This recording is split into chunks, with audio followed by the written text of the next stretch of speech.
উত্তর গাজায় ফিরছে ফিলিস্তিনিরা, একসাথে আসছে মার্কিন সেনা।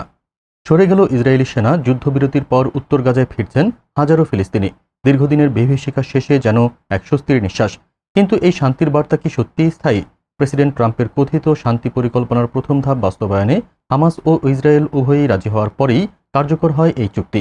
যুদ্ধবিরতির শর্ত অনুযায়ী মুক্তি পাচ্ছে জিম্মি ও বন্দিরা। তবে এরপরেই সামনে আসে আশঙ্কার এক অন্য চিত্র।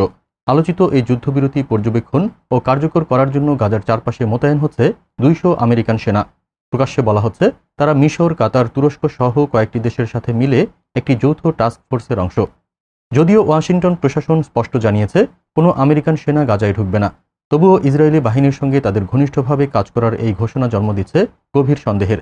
এটি কি নতুন আব্রাহাম চুক্তির আড়ালে ইসরায়েলের নিরাপত্তা নিশ্চিত করার গোপন কৌশল? ট্রাম্প প্রশাসনের এই উদ্যোগ কি আমেরিকা ইসরায়েলের অশুভ ঐক্যের মাধ্যমে মধ্যপ্রাচ্যে নতুন করে প্রভাব বিস্তারের ইঙ্গিত?